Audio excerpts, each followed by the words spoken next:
June 19th, 1944. 13 days after D-Day, Normandy, France. The greatest amphibious invasion in history had succeeded. Over 150,000 Allied soldiers had stormed the beaches on June 6th. They had broken through Hitler's Atlantic Wall at tremendous cost. They had secured a beachhead that the Germans could not dislodge. But now, the entire Allied advance had ground to a complete halt. The problem was not German tanks. It was not artillery or machine guns. The problem was hedgerows, ancient earthen barriers that Norman farmers had built over centuries.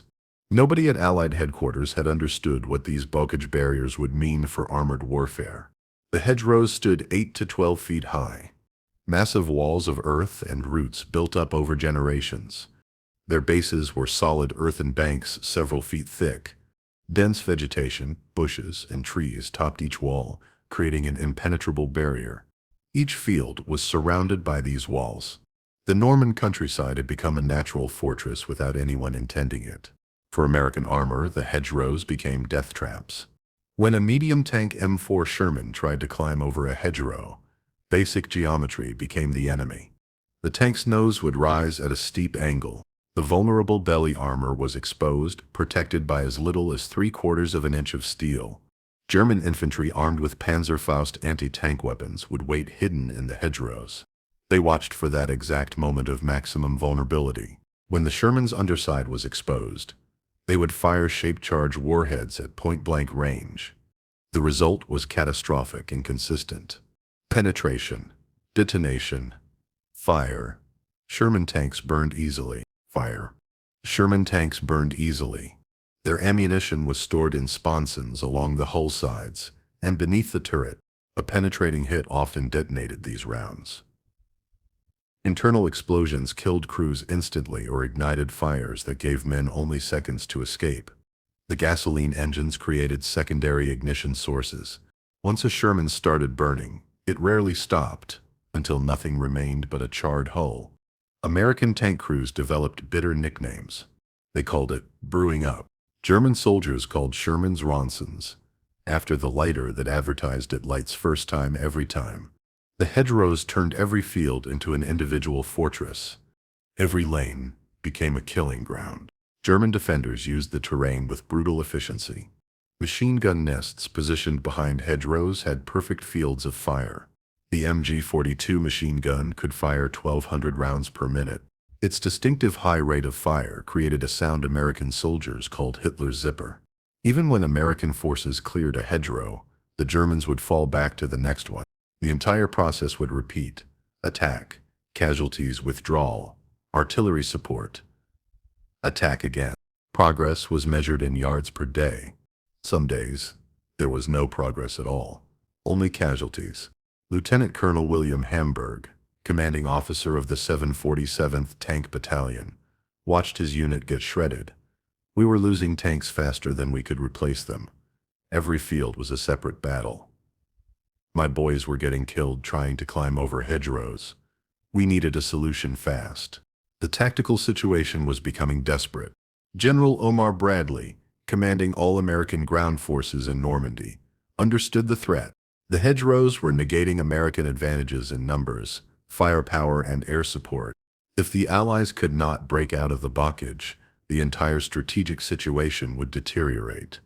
Intelligence had catastrophically underestimated the hedgerow problem.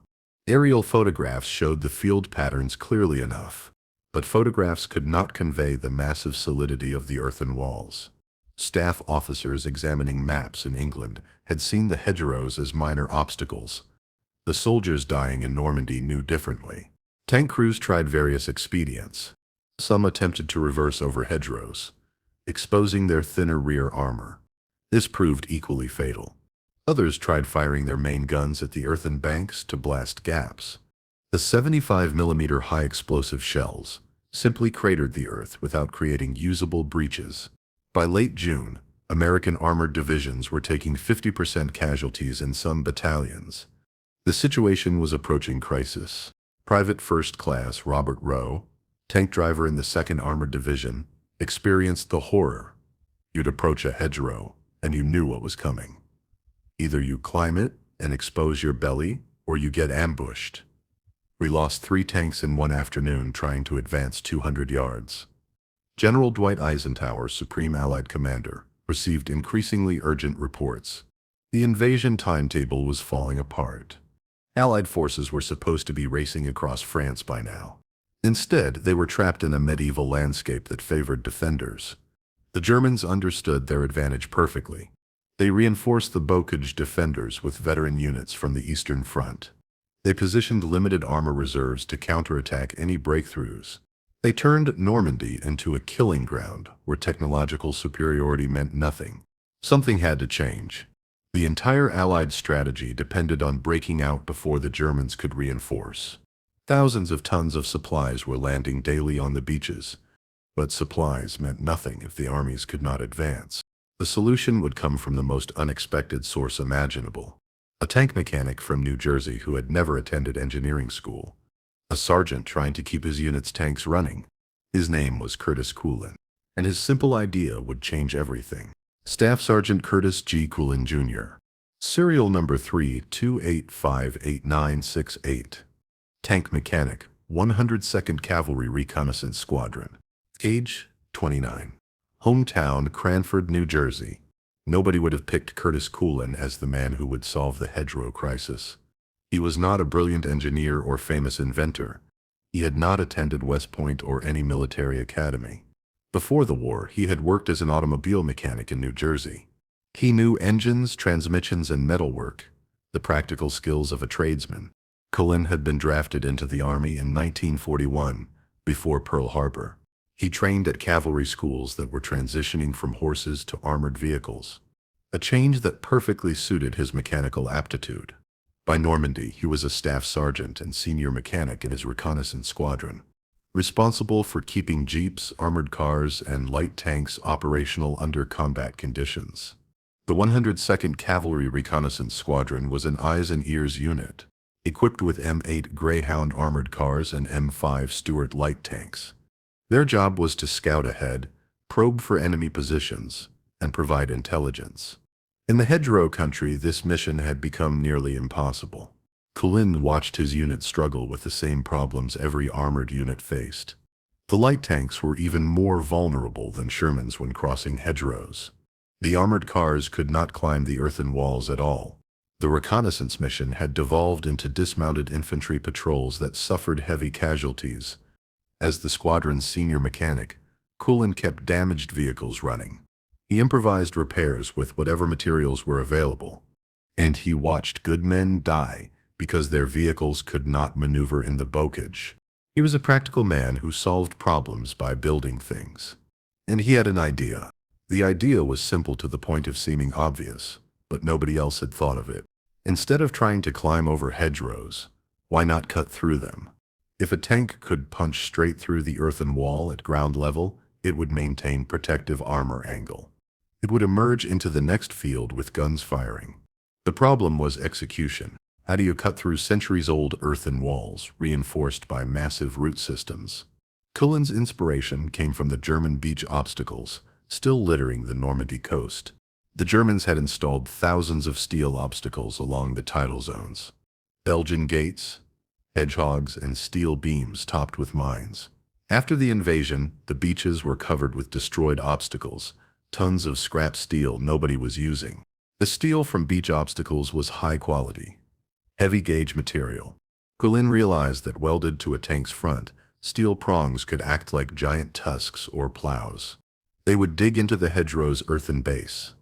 The tank's weight and engine power would force through the barrier rather than climb over it. The concept was mechanically sound. A tank weighs 33 tons. Its engine produces 400 horsepower. If that force could be applied horizontally through reinforced steel prongs, the earthen wall would give way. But Culin was a sergeant. He had no authority to modify army equipment. He needed permission from officers who would almost certainly think a mechanic's battlefield improvisation was crazy.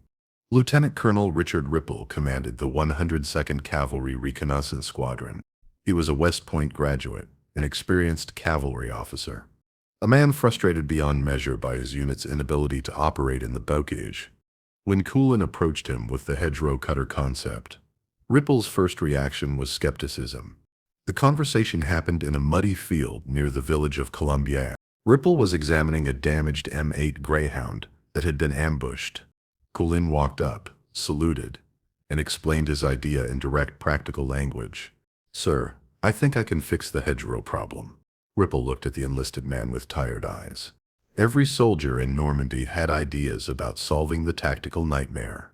Most were impractical or impossible. But something about Culin's certainty caught Ripple's attention. Culin explained the concept. Steel prongs welded to tank fronts. Using scrap from beach obstacles. Cutting through hedgerows instead of climbing them. He spoke with the confidence of a man who had worked out the mechanical details.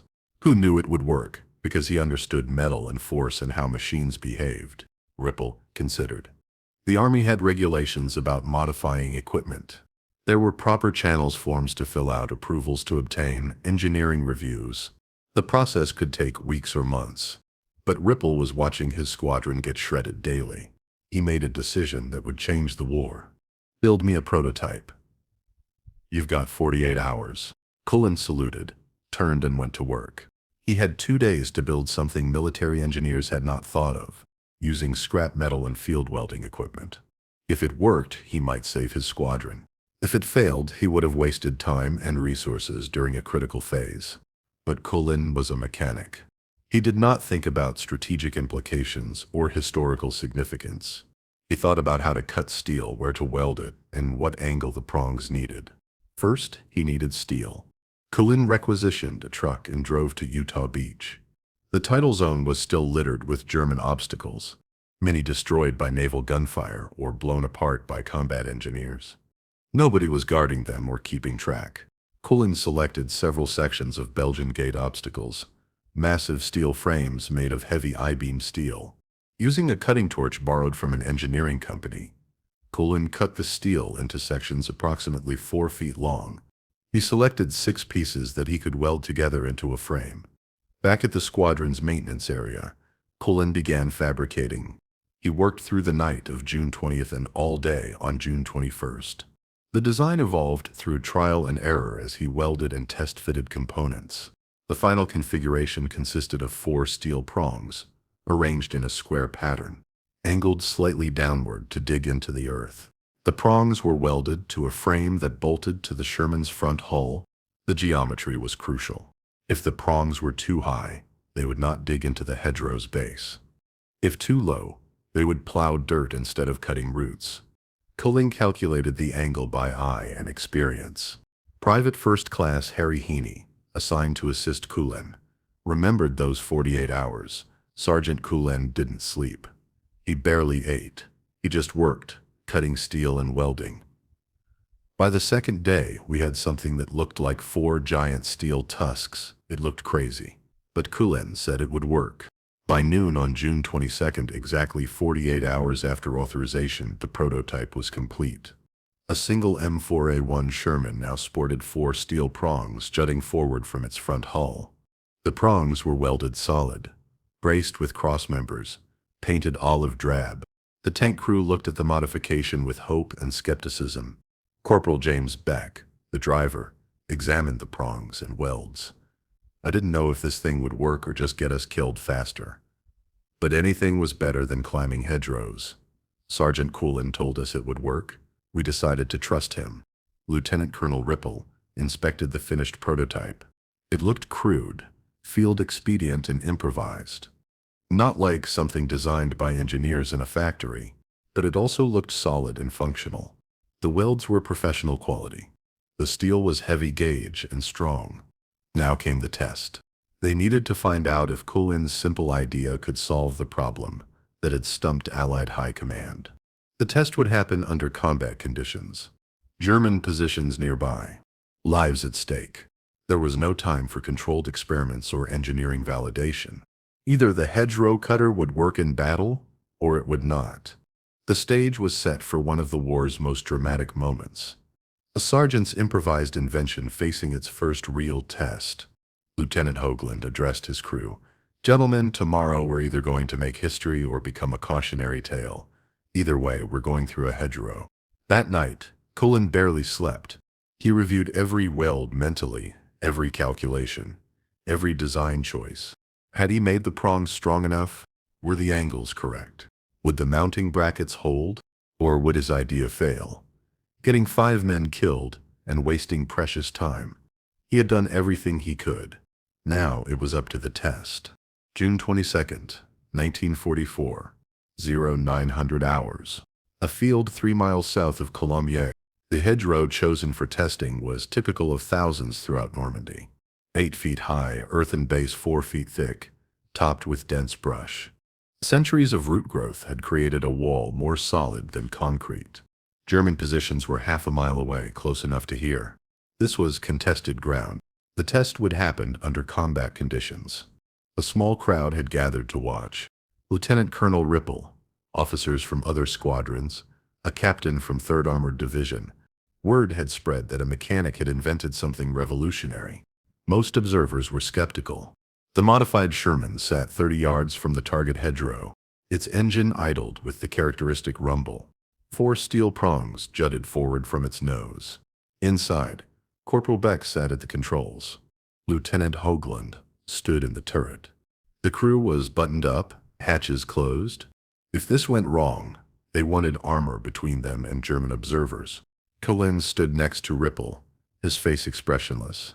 2 days of work had led to this moment. Ripple raised his hand, then dropped it.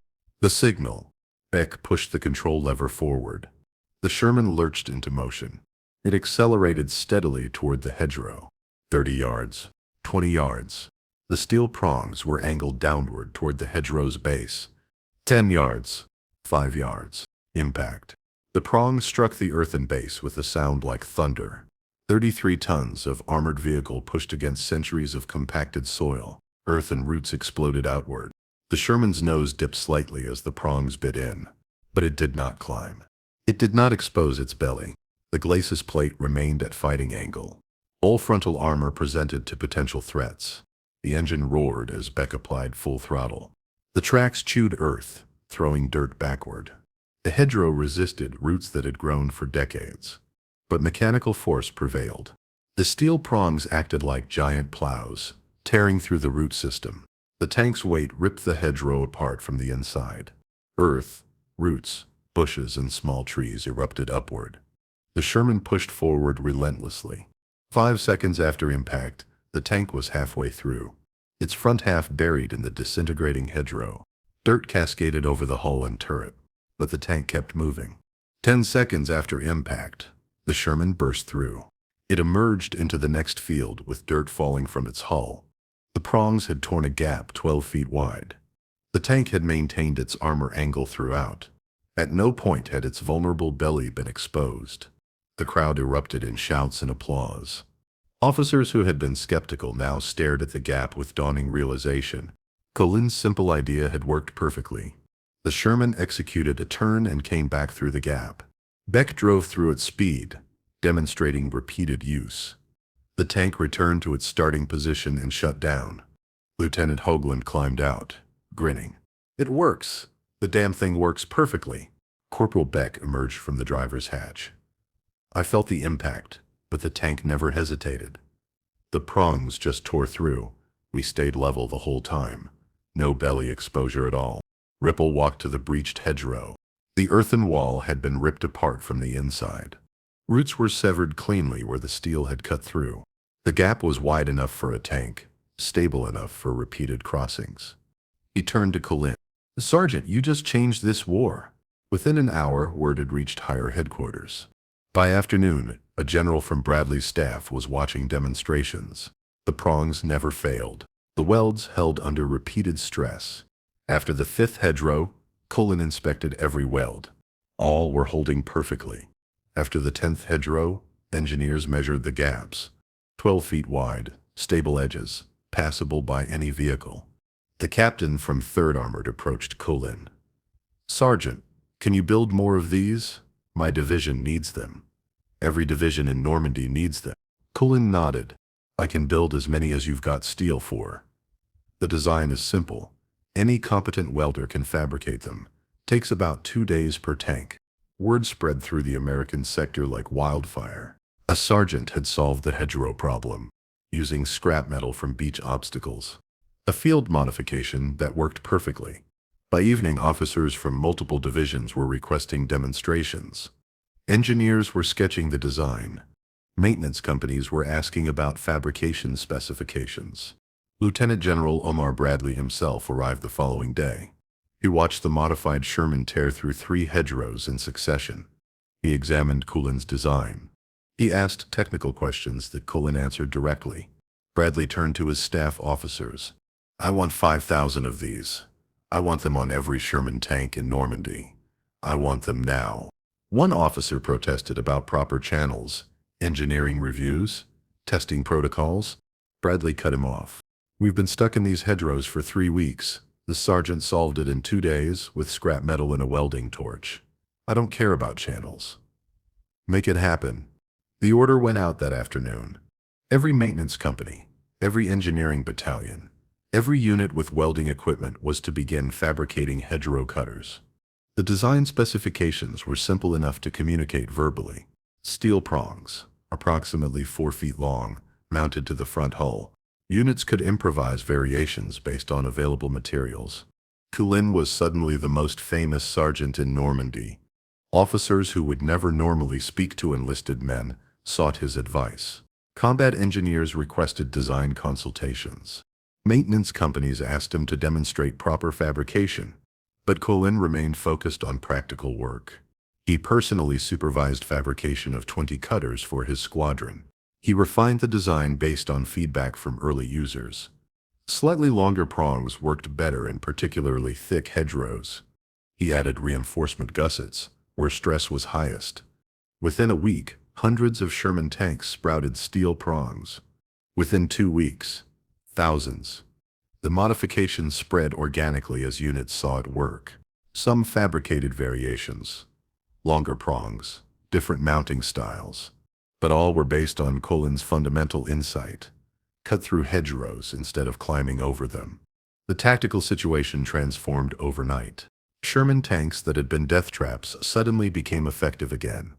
They could advance without exposing vulnerable belly armor. Infantry could follow through the gaps tanks created. German defenders who had held Americans to yards per day advances now faced tanks that could breach defenses in seconds. The hedgerows were still obstacles, but no longer insurmountable fortresses. Staff Sergeant Lafayette Poole used a Culin cutter in combat on June 28th. "We approached a hedgerow that would have stopped us dead a week ago. With the cutter, we just punched straight through. The Krauts weren't expecting it. We came through with guns blazing and caught them by surprise. That sergeant's invention saved my life." The hedgerow cutter became known by several names. Officially, the Culin hedgerow device or Culin cutter. Tankers called it the rhino attachment. Some called them tusks. But whatever name they used, every tanker understood its value. A simple field modification had solved a problem that stumped military engineers. The breakthrough would enable Operation Cobra, the massive offensive that would break out of the blockage. But first, the cutters had to prove themselves in sustained combat. The real test was just beginning. Late June, 1944. General Bradley's order for 5,000 hedgerow cutters created chaos across Normandy. Every maintenance company suddenly had a new priority mission. Every engineering battalion received fabrication orders. Every unit with welding equipment was pressed into service. The challenge was massive. 5,000 cutters meant thousands of tons of steel had to be cut, shaped and welded, all while the front line was only miles away. All while those same maintenance units were keeping tanks, trucks and artillery operational. The solution was the same scrap metal that had inspired Culin's original design. The Normandy beaches were still littered with thousands of German obstacles. Belgian gates, hedgehogs, steel rails, all made from heavy-gauge steel. Engineer companies organized salvage operations. Trucks hauled destroyed obstacles from the beaches to maintenance areas inland. The steel the Germans had installed to stop the invasion now became the weapon that would break their defensive line. Within days, assembly lines appeared in fields behind the front. Not factory assembly lines, but improvised field operations. Cutting stations where teams with torches cut steel to specification. Welding stations where skilled welders fabricated the prong assemblies. Mounting stations where finished cutters were bolted and welded to Sherman tanks. Each station operated around the clock. Maintenance personnel worked 12-hour shifts. As soon as one cutter was finished, the next tank moved into position. The fabrication became standardized through repetition. Culin's original design was refined into templates that could be followed exactly. Steel pieces were pre-cut to standard lengths. Welding patterns were documented and taught to new welders. Mounting procedures were written down and distributed. What had taken Culin 48 hours to design and build now took experienced teams 6 to 8 hours per tank. Private William Thompson, welder in the 2nd Armored Division's maintenance company, worked on the production. We built 20 cutters in 3 days. Once you knew the pattern, it went fast. Cut 4 prongs, weld cross-bracing, mount to tank. The hard part was quality control. Every weld had to be perfect, because lives depended on it. But production faced challenges. Not every maintenance unit had experienced welders. Not every unit had adequate cutting torches or welding equipment. Some units fabricated variations that looked similar, but had structural weaknesses. Reports came back of cutters failing in combat, welds cracking, mounting brackets breaking, prongs bending. Culin found himself traveling between units, inspecting fabrication, training welders, correcting problems. He became an informal quality control inspector. He would examine a finished cutter, test the welds, check the mounting. If it did not meet his standards, he made them rebuild it. His perfectionism saved lives. Cutters built to his specifications never failed. Inferior copies sometimes did, with catastrophic results. The Army eventually standardized the design. Engineering officers created official blueprints based on Culin's prototype. Specifications were distributed to all maintenance units. Inspection procedures were established. By mid-July, production hit full stride. Hundreds of cutters were being completed daily across the American sector. Sherman tanks lined up at maintenance areas, waiting their turn for modification. Tank crews watched the installation with hope. The hedgerow cutter represented survival. It meant they could advance without exposing their vulnerable belly armor. It meant they had a chance against German defenders in the Bocage. Tankers became possessive of their cutters. Crews painted names on their prongs: Rhino, Hedgehog Buster, Bocage Breaker. Some added teeth marks to the steel, making their tanks look like mechanical predators. The modifications became sources of pride. But not everyone received cutters immediately. Supply was still catching up with demand. Some units got their cutters within days of Bradley's order. Others waited weeks, while steel was allocated and fabrication schedules were managed. Priority went to units preparing for major offensives. The 1st Infantry Division, 2nd Armored Division, and units designated for Operation Cobra received cutters first. Reserve units and rear area forces waited. This created tension. Tank crews without cutters watched enviously as modified Shermans rolled past. They knew their missions would be more dangerous without the protection cutters provided. Some crews tried to fabricate their own cutters using whatever steel they could scavenge. Results were mixed. Well-executed copies worked fine. Poorly executed attempts sometimes failed catastrophically. The Army eventually prohibited unauthorized modifications. All cutters had to be fabricated by qualified maintenance units following official specifications. By late July, over 3,000 cutters had been installed. By early August, Bradley's goal of 5,000 was nearly achieved. The transformation was complete. The American armored force in Normandy now had a weapon specifically designed for Bocage warfare. What had started as one sergeant's field improvisation had become standard equipment. German intelligence noticed the modification quickly. Captured American tanks were examined. The steel prongs puzzled German engineers initially. They understood the concept once they saw the cutters in action. German Oberst Fritz Ziegelmann, Chief of Staff of the 352nd Infantry Division, reported to headquarters. The Americans have modified their tanks with steel-cutting implements that breach hedgerows rapidly. Our defensive positions based on Bocage terrain are now significantly compromised. The enemy can advance through sectors we considered impassable for armor. The Germans had no effective counter. They could not strengthen hedgerows. They were already centuries old. They could not stop the cutters mechanically. The steel was too strong. Their only option was to change tactics, fall back from hedgerow defensive lines, establish positions in open ground where cutters provided no advantage. But this meant surrendering the terrain that had stopped the American advance for weeks. The strategic implications were profound. The hedgerow cutter had broken the tactical stalemate. Now came the operational test. Could modified Shermans enable the breakthrough that would liberate France? Operation Cobra would provide the answer. July 25, 1944. 09:38 hours. Operation Cobra began with the largest concentrated aerial bombardment in tactical support history. 1,500 bombers, Boeing B-17 Flying Fortresses, consolidated B-24 Liberators, and medium bombers pounded German positions south of St. Lo. 4,000 tons of high explosives fell in a rectangular zone 5 miles long and 1 mile deep. The bombardment was supposed to pulverize German defenses, creating a corridor for American armor to exploit. But the bombing was imperfect. Some bombs fell short, killing over 100 American soldiers. Lieutenant General Leslie McNair, the highest-ranking American officer killed in the European theater, died in the friendly fire. But the bombardment achieved its primary objective. German defensive positions in the target zone were obliterated. Entire units simply ceased to exist. Survivors were stunned, disoriented, unable to coordinate resistance. The gap was open. Now came the armored exploitation. The 2nd Armored Division and 1st Infantry Division led the assault. Sherman tanks equipped with Culin hedgerow cutters advanced through the bombed zone. For the first time since D-Day, American armor could move at operational speed through Boca Edge country. The cutters transformed the tactical situation.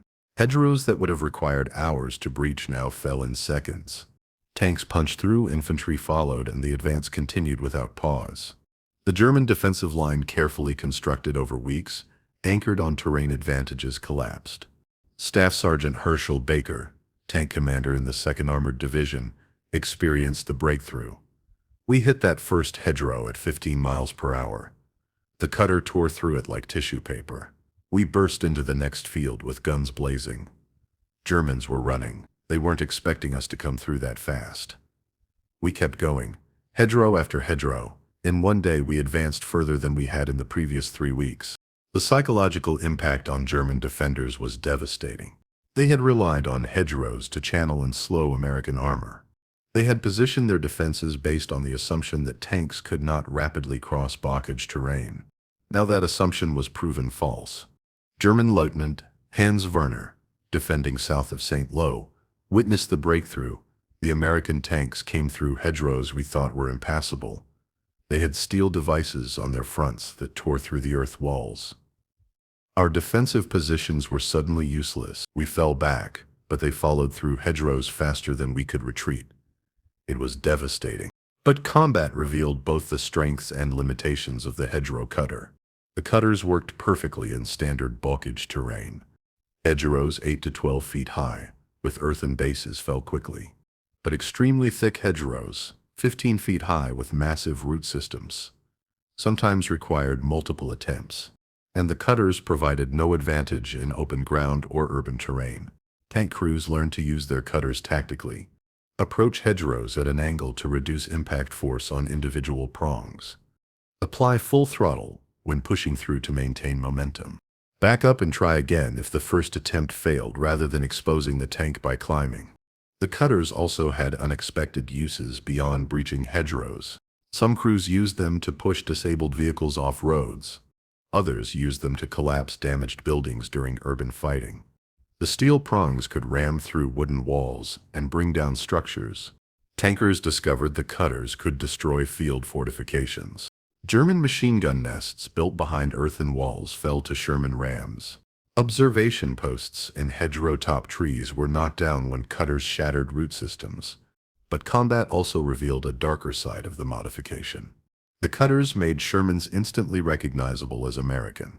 German anti-tank gunners learned to target tanks with visible prongs. Some tank commanders removed their cutters when operating in areas with heavy anti-tank defenses. The added weight forward also slightly changed the tank's balance. Drivers noticed the nose was heavier, affecting steering in soft ground. But these were minor issues compared to the tactical revolution the cutters enabled. The breakthrough south of St. Lo became a rout. By July 27th, American armor had penetrated 15 miles into German-held territory. By July 30th, the Third Army under General George Patton was activated to exploit the breakthrough. The entire German defensive strategy in Normandy collapsed. Units that had fought the Allies to a standstill for nearly 2 months suddenly faced mobile warfare they could not counter. American armored columns raced through the French countryside. Sherman tanks with hedgerow cutters led the advance. They breached obstacles, opened routes, and maintained momentum. The bocage that had been America's nightmare became Germany's graveyard. Tank after tank pushed through hedgerow after hedgerow. German units tried to establish defensive lines, but American armor simply punched through before defenses could solidify. The Germans attempted counterattacks. The Morning offensive in early August tried to cut off the American breakthrough, but by then, American armor was too dispersed, too mobile, too numerous. The counterattack failed. By mid-August, the Falaise Pocket trapped and destroyed the German 7th Army. Allied forces had broken out of Normandy entirely.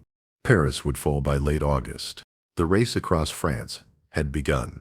And at the tip of that spear were thousands of Sherman tanks with steel prongs welded to their fronts. Culin's simple field modification had enabled the operational breakthrough. One sergeant's idea, fabricated from scrap metal in 48 hours, had changed the strategic situation in Northwest Europe. Lieutenant Colonel Ripple, Culin's commanding officer, wrote in his after-action report, "The hedgerow cutter device, conceived and prototyped by Staff Sergeant Culin, proved decisive in enabling armored operations during Operation Cobra. Its impact on the campaign cannot be overstated. This NCO's innovation shortened the war." But for Culin himself, the breakthrough was validation of something simpler. Practical solutions to practical problems. Field innovation when official channels were too slow. Trusting mechanics who understood how machines actually worked. The academic engineers had not solved the hedgerow problem. The generals had not solved it. A sergeant with a cutting torch and a welding rig had solved it. And in doing so, he had proven something fundamental about innovation in warfare. Sometimes the best ideas come from the soldiers doing the fighting. Sometimes field improvisation beats formal engineering. Sometimes a sergeant knows more than a general. The lesson would echo through military history. But in July 1944, it was simply proof that one man's simple idea could change everything. August 1944. The liberation of France accelerated beyond anyone's predictions. American armored divisions raced eastward at speeds that would have seemed impossible just weeks earlier. The bocage that had consumed 50 days of grinding attrition was now behind them. Open roads stretched ahead. Sherman tanks with Culin hedgerow cutters led the pursuit. The modification designed for one specific terrain problem proved valuable in unexpected ways. The steel prongs became battering rams for roadblocks. They pushed disabled vehicles aside. They collapsed barricades. They cleared obstacles that would have delayed conventional tanks. General George Patton's Third Army exploited the breakthrough with characteristic aggression. His armored columns covered distances in days that traditional military planning said should take weeks. Supply lines stretched thin, trying to keep pace with the advance. But momentum was everything. Patton understood that speed and audacity could substitute for careful preparation. His tanks drove deep into German-held territory, bypassing strongpoints, racing for strategic objectives. The 4th Armored Division reached the Seine River on August 19th. The 7th Armored Division liberated Chartres on August 18th. The 2nd Armored Division and 1st Infantry Division drove toward Paris. Every advance was spearheaded by Sherman tanks bearing the distinctive steel prongs. The French resistance reported that German forces were in full retreat. Units that had fought tenaciously in the bocage were now abandoning equipment and fleeing eastward. The Wehrmacht's disciplined withdrawal was deteriorating into rout. German commanders tried to establish defensive lines along rivers and in cities. But American armor arrived before defenses could be prepared. The Falaise Pocket became a killing ground. 2 entire German armies, the 5th Panzer Army and 7th Army, were trapped in a contracting perimeter. Allied tactical aircraft strafed the pocket mercilessly. Artillery pounded German positions. Armored divisions sealed the escape routes. By August 21st, the pocket was closed. 50,000 German soldiers were killed or wounded. Another 50,000 were captured. The roads were littered with destroyed equipment, tanks, trucks, artillery pieces, all abandoned in the desperate attempt to escape. The destruction was so complete that it became known as the Corridor of Death. Staff Sergeant Curtis Culin watched the aftermath from his squadron's position near Argenton. He saw endless columns of German prisoners marching westward. He saw fields full of destroyed equipment. He saw the strategic situation transformed from stalemate to rout. And he knew his simple invention had played a crucial role. The hedgerow cutter had not won the battle alone. Air power, artillery, infantry, courage, and command decisions all mattered. But the cutter had removed the one obstacle that had threatened to turn the invasion into a bloody stalemate. It had enabled mobility when mobility was everything. By late August, Paris was liberated. French 2nd Armored Division under General Philippe Leclerc entered the city on August 24th. American forces followed immediately. The symbol of Nazi occupation for 4 years was free. General Dwight Eisenhower walked the streets of Paris on August 26th. Massive crowds celebrated liberation. The strategic situation had been completely reversed. In June, Allied forces were pinned to the Norman coast, unable to advance. By September, they were approaching the German border. The transformation took 90 days from D-Day to the liberation of Paris. 30 of those days were spent grinding through hedgerows at tremendous cost. Then the hedgerow cutter arrived, and the breakthrough happened in weeks. Military historians would later debate how much credit the cutter deserved. Some argued that Operation Cobra's massive aerial bombardment was the decisive factor. Others credited Patton's aggressive command or Bradley's operational planning. But the tankers who fought through the bocage knew the truth.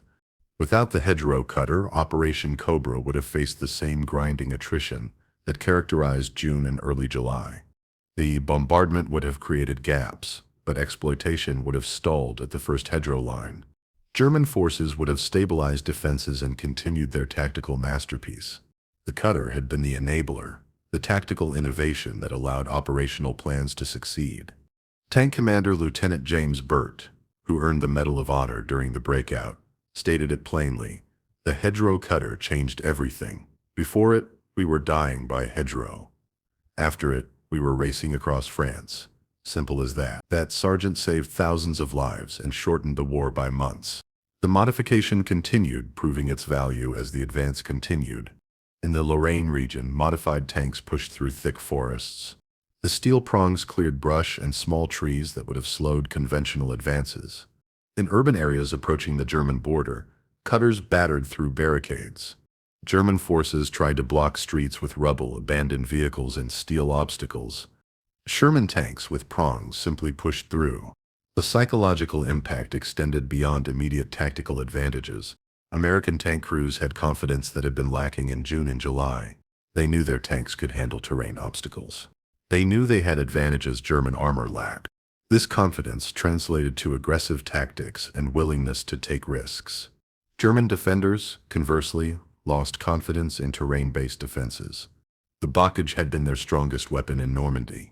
Once American tanks could breach hedgerows easily, German tactical doctrine had to adjust. This adjustment took time, caused confusion, and contributed to the collapse of organized resistance. By September, American forces reached the Siegfried Line, Germany's western fortifications. The easy advance was over. German forces were now defending their homeland with desperate determination. Supply lines stretched across France could barely keep pace with advancing armies.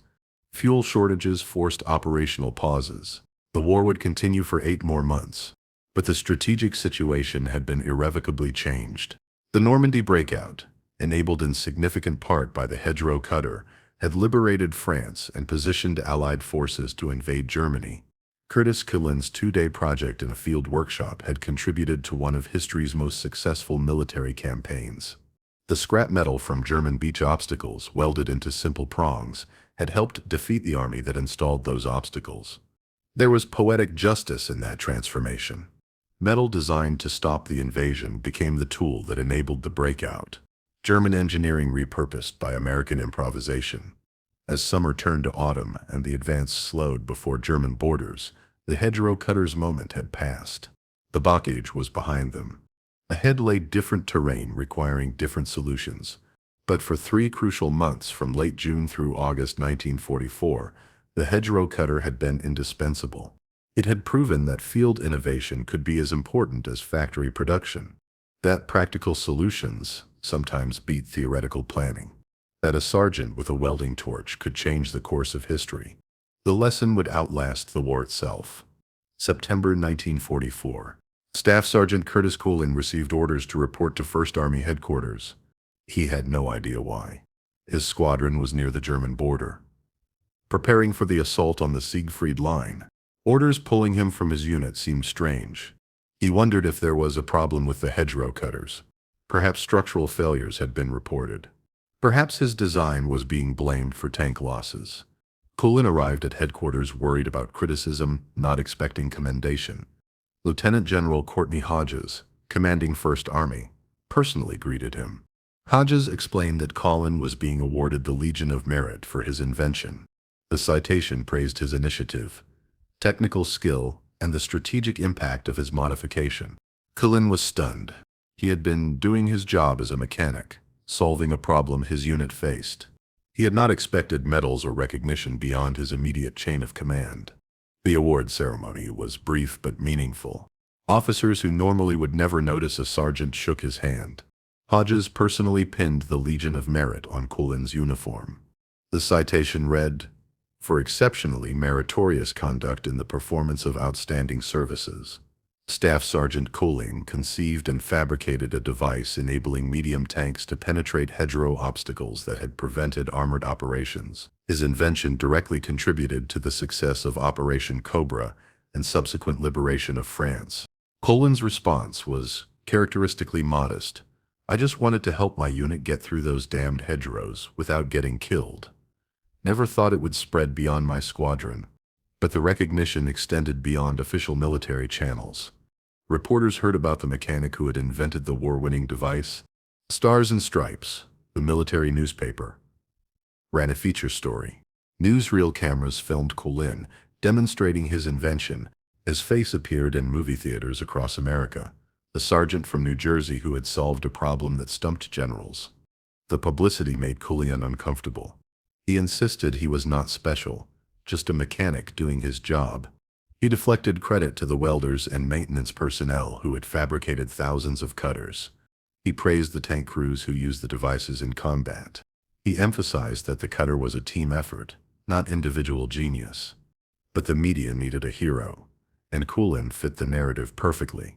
The common soldier whose practical intelligence defeated Nazi engineering. The working-class mechanic whose field improvisation beat academic planning. The American ingenuity story that supported wartime morale. Letters arrived from across the United States. Citizens praised his contribution. Engineering societies invited him to speak after the war. His hometown of Cranford, New Jersey, declared Curtis Culin Day. Schools taught his story as an example of American innovation. Yet military bureaucracy moved slowly in formalizing the invention. The hedgerow cutter remained officially designated as a field modification. There were no patents, no formal adoption into Army equipment tables. Different units had fabricated different variations. No standard blueprint existed in official records. After the war, military historians struggled to document exactly who invented what when. Some credited other soldiers with similar ideas developed independently. Captain John Milliken of the 2nd Armored Division had experimented with steel teeth. Engineers in several units had proposed various hedgerow breaching devices. The historical record became muddled with competing claims. But those who were present in June 1944 knew the truth. Culin had built the first working prototype. His design had been tested, proven, and mass-produced. His invention had been the one that changed the campaign. Lieutenant Colonel Ripple wrote a detailed after-action report documenting Culin's role. He collected testimony from officers who had witnessed the development and testing. He ensured the historical record would reflect Culin's contribution accurately. Other recognition followed. The Ordnance Corps studied Culin's design for possible post-war applications. Engineering schools examined the cutter as a case study in field innovation. Military doctrine manuals cited the hedgerow cutter as an example of adaptive problem solving. But perhaps the most meaningful recognition came from fellow soldiers. Tank crews who had used the cutters sought out Culin to thank him personally. They told stories of how the device had saved their lives. They described breaching hedgerows that would have killed them without the prongs. They credited him with enabling the missions that brought them home alive. Sergeant Lafayette Poole, the top American tank ace, met Culin in September. "Your invention saved my crew multiple times. We used that cutter on every mission, punched through hedgerows that would have stopped us cold. I owe you my life, Sergeant." These personal acknowledgments meant more to Culin than any medal. He had not invented the cutter for glory or recognition. He had invented it to save his friends, his unit, his fellow soldiers. Knowing he had succeeded in that goal was reward enough. By late 1944, as the war ground on toward Germany, Culin returned to his normal duties. He maintained vehicles, supervised repairs, and solved problems as they arose. The hedgerow cutter was history now. The bulkage was behind them. New challenges required new solutions. But Culin's moment of innovation had been recorded. His name would be remembered when others were forgotten. Not as a general who commanded armies, not as a hero who stormed enemy positions, but as a sergeant who saw a problem, thought of a solution, and built something that worked. Sometimes that kind of contribution matters most. The hedgerow cutter's story did not end in 1944. Its legacy extended far beyond the Norman bulkage. Curtis Culin returned home to New Jersey after the war. He resumed his life as a civilian mechanic, avoiding publicity. He rarely spoke about his wartime contribution. When asked, he deflected credit to the soldiers who used his invention. He died in 1963 at age 48. His obituary mentioned the hedgerow cutter briefly. Most who knew him had no idea he had changed military history. But military institutions remembered. The hedgerow cutter became a case study in innovation. Army War College teaches it as an example of field problem solving. Engineering schools analyze it as adaptive design under constraints. Business schools cite it as rapid prototyping and iterative development. The lessons are universal and timeless. First, the best solutions often come from those closest to the problem. Culin was not an engineer or general. He was a mechanic who saw tanks dying and thought of a fix. Proximity to problems breeds practical solutions. Second, simple solutions often beat complex ones. The hedgerow cutter was 4 steel prongs and some welds. No advanced technology, no elaborate engineering. Just basic physics applied cleverly. Third, speed matters in innovation. Culin built his prototype in 48 hours. Official channels would have taken months. By then, thousands more would have died. Fourth, field testing beats theoretical planning. The cutter worked because it was tested under combat conditions. Not in laboratories. Not on proving grounds. In actual hedgerows with German positions nearby. Fifth, mass adoption requires simplicity. 5,000 cutters were fabricated because the design was simple enough for any welder. Complex solutions cannot scale under field conditions. The hedgerow cutter appears in museums today. The National World War II Museum displays an original. The Patton Museum preserved several examples. Restored Sherman tanks at military demonstrations often feature reproduction cutters. Modern armies study the innovation as doctrine. The principle of soldier-driven field modifications influenced military culture. Today's improvised armor on vehicles follows the same logic. Soldiers facing problems develop solutions using available materials. Command either supports innovation or stifles it. Bradley's decision to order 5,000 cutters immediately showed leadership that trusted field innovation. Lesser commanders might have demanded engineering studies, safety reviews, official approvals. By then, the opportunity would have passed. Curtis Culin proved that genius appears in unexpected places, that sergeants sometimes know more than generals, that practical intelligence matters as much as theoretical knowledge, that 2 days with a welding torch can change the course of history. His legacy is not just the hedgerow cutter itself, it is the lesson that innovation happens when practical people are empowered to solve real problems. When bureaucracy steps aside and lets soldiers be creative. When speed is valued over perfection. When simple solutions are celebrated rather than dismissed. The mad mechanic from New Jersey was not mad at all. He was exactly what every army needs. A practical problem solver who saw what needed doing and did it. The steel prongs that tore through Norman hedgerows carried a deeper message. Innovation wins wars, as much as firepower. Ingenuity matters as much as industry. And sometimes one sergeant with an idea can change everything.